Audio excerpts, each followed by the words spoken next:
आज का बाइबल का वचन दानियल का ग्रंथ अध्याय 7 वचन 9, 10, 13, 14। दूसरा वचन सन पेत्रुस का दूसरा पत्र अध्याय 1 वचन 16 से 19।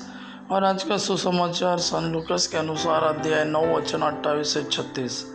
दानियल का ग्रंथ अध्याय 7 वचन 9 से 10, 13 से 14। मैं देख ही रहा था कि सिंहासन रख दिए गए और एक वयोवृद्ध व्यक्ति बैठ गया।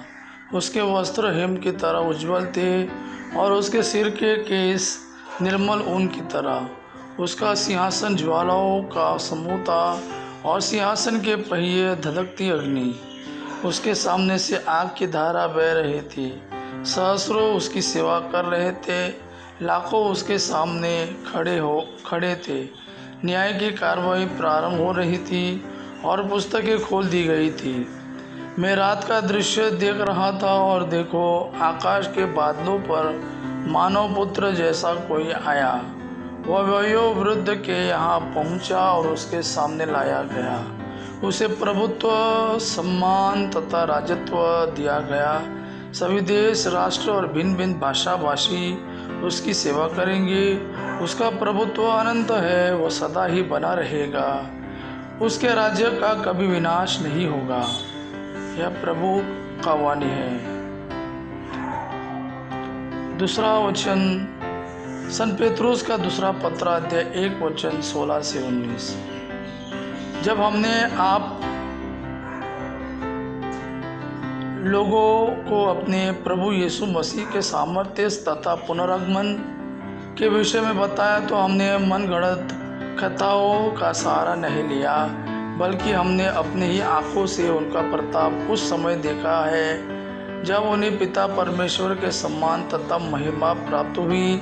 और भव्य ऐश्वर्य में से उनके प्रति एक वाणी यह कहते हुए सुनाई पड़ी, यह मेरा प्रिय पुत्र है, मैं इस पर अत्यंत प्रसन्न हूँ।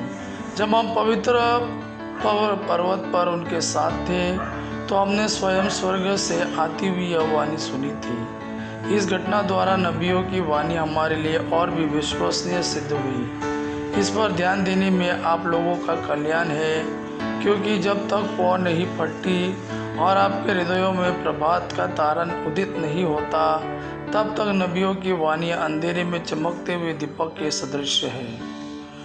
आज का सुसमाचार सन लूकस के अनुसार अध्याय 9 वचन 28 से 36। यीशु पेत्रुस, यूहन्ना और याकूब को अपने साथ ले गए और प्रार्थना करने के लिए एक पहाड़ पर चढ़े। प्रार्थना करते समय यीशु के मुखमंडल का रूपांतरण हो गया और उनके वस्त्र विद्युत की तरह उज्ज्वल होकर जगमगाने लगे। दो पुरुष उनके साथ बातचीत कर रहे थे। वे मूसा और एलियस थे, जो महिमा सहित प्रकट होकर यरूशलेम में होने वाली उनकी मृत्यु के विषय में बातें कर रहे थे।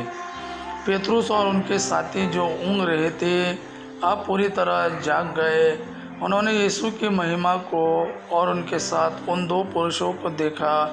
वे विदा हो ही रहे थे कि पेत्रुस ने यीशु से कहा, गुरुवर, यहाँ होना हमारे लिए कितना अच्छा है। हम 3 तंबू खड़ा कर दे, एक आपके लिए, एक मूसा और एक एलियस के लिए। उसे पता नहीं था कि वो क्या कह रहा है। वह बोल ही रहा था कि बादल आकर उन पर छा गया और वे बादल से घिर जाने के कारण भयभीत हो गए। बादल में से यह वाणी सुनाई पड़ी, यह मेरा परम प्रिय पुत्र है, इसकी सुनो। वाणी समाप्त होने पर यीशु अकेले ही रह गए। शिष्य इस संबंध में चुप रहे और उन्होंने जो देखा था उस विषय पर वे उन दिनों किसी से कुछ भी नहीं बोले। यह प्रभु का वाणी है। प्रभु को धन्यवाद। आबा पिता की महिमा और पुत्र यीशु का प्रेम आप पर सदा सर्वदा बना रहे। आमीन।